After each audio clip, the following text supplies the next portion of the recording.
And finally, new rule now that the great garbage election of 2024 is over. Let's talk about actual garbage. When the aliens who are currently living amongst us and watching us slowly annihilate ourselves, when they write the history of Earthlings, they will note that this election ended with an impassioned debate about who was garbage, starting with Trump's insult comic who said, I don't know if you guys know this, but there's literally a floating island of garbage in the middle of the ocean right now. Yeah. I think it's called Puerto Rico.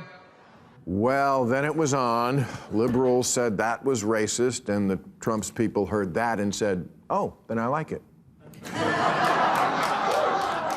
But here's the thing. There actually is an island of garbage in the ocean. But the only person who mentioned it during the whole campaign was the insult comic.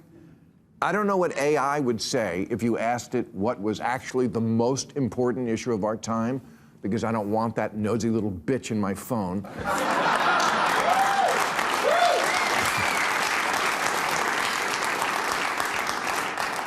But I'll just tell you the answer. The ocean. It's dying.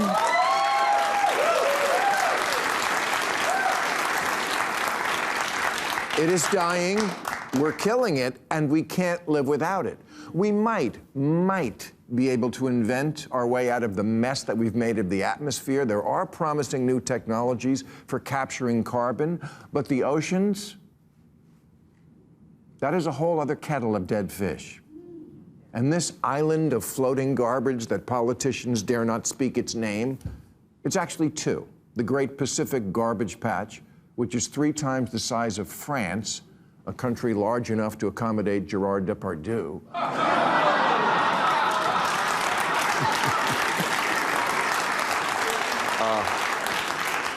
And the Western Garbage Patch near Japan.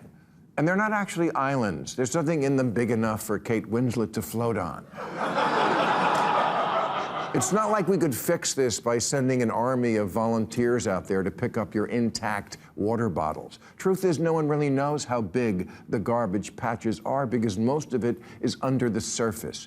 Trillions of microparticles from decades of discarded plastic. Yes, of all our addictions, plastic, that is the one that is going to kill us. There's an iconic scene, remember this in The Graduate, where Benjamin gets some advice about his future? I just want to say one word to you. Just one word. Plastics. Exactly how do you mean? There's a great future in plastics. Yeah, everybody laughed at that. But, turned out that guy was right. Plastic is in everything now. Our soil, our food, our Kardashians.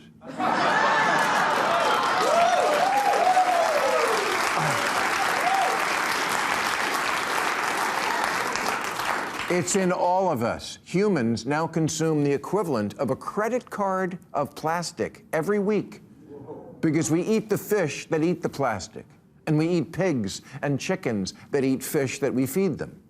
And no, Ozempic doesn't fix that.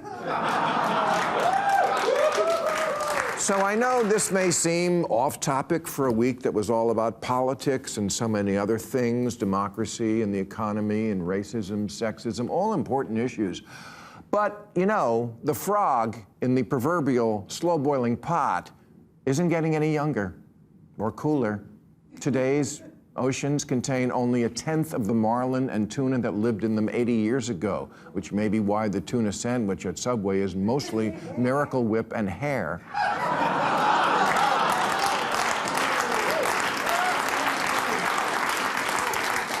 In the same time frame, the amount of dead zones in the ocean, areas where the oxygen levels have fallen so low that fish that enter them suffocate and die, have increased 10 times over. You know when people say that people can do anything? It's true. We found a way to drown fish. Scientists say our oceans are dying, and people think, oh, well, I'm here on land, and I don't like sushi anyway. But the oceans generate 50% of the oxygen we need to breathe and absorb 25% of our carbon emissions. The ocean is the life support system for the planet. It's like we're on a ventilator and purposely stepping on our own hose. Oh, but Bill, I recycle. Yeah, that's a con.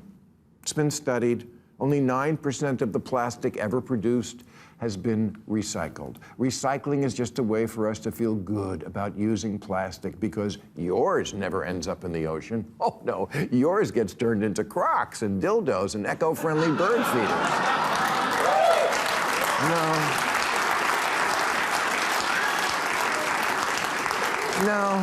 No, in reality, it goes straight from the blue bin to a recycling plant that puts it on a tanker that ships it to a poor country, and we let them deal with it, which they do by dumping it in a river. Hey, look, there's your Chobani Greek yogurt. Saving the environment may not sound sexy. Greta Thunberg made sure of that. But at some point, doesn't somebody have to say something? There's only two parties, and only one even thinks the environment is a problem. But Kamala never mentioned it. Crickets, which, by the way, are also dying. All bad news today. I know why Republicans don't talk about the environment, because voters don't like their position on pollution, which is they're for it. But Kamala threw the environment under the bus to win the fracking vote in Pennsylvania and the automobile vote in Michigan, and then didn't win either. At the presidential debate, environment came up once, and Kamala used the opportunity to brag that we've increased domestic gas production to historic levels. And Trump, of course, called Mother Nature a childless cat lady. And now we're back to that, because the Democrat lost. So good luck to us, and enjoy the impossible lobster.